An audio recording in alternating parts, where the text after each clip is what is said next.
اللہ نے کسی بادشاہ سے کلام نہیں کیا، کسی شہنشاہ سے کلام نہیں کیا۔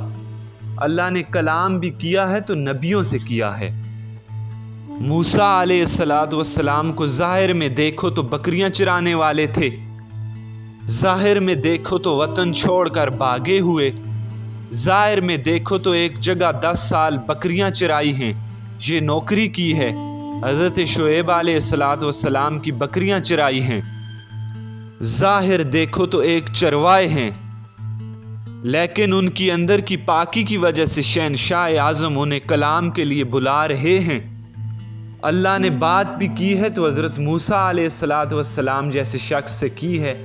فلما اتاہا، جب ایک لمبے عرصے بعد حضرت موسیٰ علیہ السلام مصر کو واپس ہوئے تو ان کے ساتھ ان کی بیوی بھی تھی، تو رات کے وقت ایک جگہ انہیں روشنی نظر آئی۔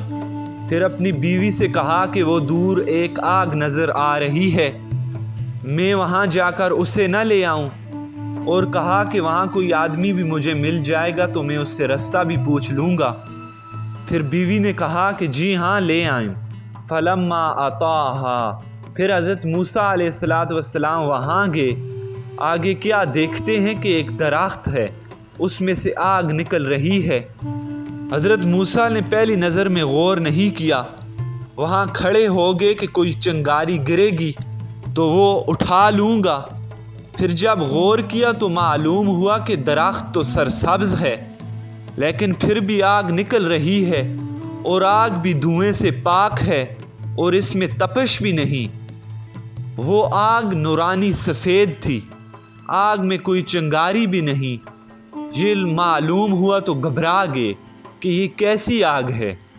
اب اسی گھبراہٹ میں تھے کہ اچانک آواز آئی، انی انا ربک، اے موسیٰ میں تیرا رب ہوں اور تجھ سے بات کر رہا ہوں۔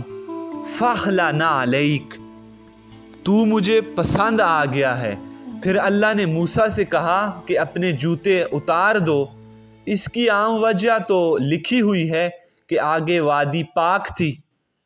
انک بالوادی المقدس طویٰ، اس وادی کو قرآن میں یہاں طویٰ کہا گیا ہے، لیکن اس کی اصل وجہ یہ ہے کہ جب کسی سے محبت ہوتی ہے تو اس کو پاس بٹھایا جاتا ہے، اس لیے اللہ نے موسیٰ سے کہا کہ جوتے اتار دو اور یہاں بیٹھ جاؤ۔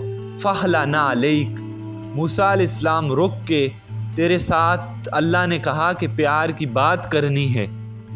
دنیا کے بادشاہ تو کسی سے سیدھے منہ بات نہیں کرتے، اور میرا رب دیکھو کیا کہہ رہا ہے کہ اے موسیٰ اپنے جوتے اتار دو اور بیٹھ جاؤ، میں نے تیرے ساتھ بات کرنی ہے۔ موسیٰ رک تو صحیح، تیرے ساتھ بات کرنی ہے۔ دنیا کے اکثر بادشاہ قیامت کے دن فقیر ہوں گے، اور دنیا کے سارے فقیر قیامت کے دن بادشاہ ہوں گے۔ میرا اللہ کیا کہہ رہا ہے کہ موسیٰ تیرے ساتھ بات کرنی ہے، وہ پیار محبت کی بھی ہوگی اور ذمہ داری کی بھی۔ وَأَنَا اخْتَرْتُكَ، میں تجھے پسند کر چکا ہوں۔ فَاسْتَمِعْ لِمَا يُوحَىٰ، لہذا تو میری بات کو سن، تجھے کام دینے لگا ہوں جو تیری قوم کو معلوم نہیں، جو فرعون کو بھی معلوم نہیں۔ اذهب إِلَىٰ فِرْعَوْنَ إِنَّهُ طَغَىٰ، جا کر فرعون کو کہہ کہ اللہ کی مان لے، اور اسے کہہ کہ میں اللہ کا نبی ہوں۔ یہ اللہ نے موسیٰ علیہ السلام کو کام دیا۔ پھر اللہ نے موسیٰ سے کہا کہ اپنا ہاتھ آگے کر، اپنا ہاتھ نکال، تو کیا دیکھا کہ ہاتھ سورج کی طرح چمک رہا ہے۔ پھر کہا کہ اپنی لاٹھی زمین پہ ڈالو۔ یہ اللہ رب العزت موسیٰ علیہ السلام کو اپنی نشانیاں دے رہے تھے۔ اپنی لاٹھی ڈالو تو کیا دیکھا کہ ایک سانپ بن گئی۔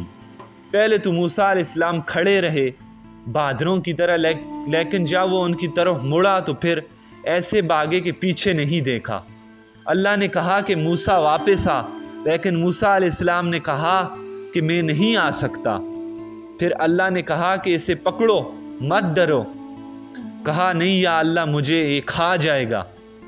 پھر اللہ نے تیسری وجہ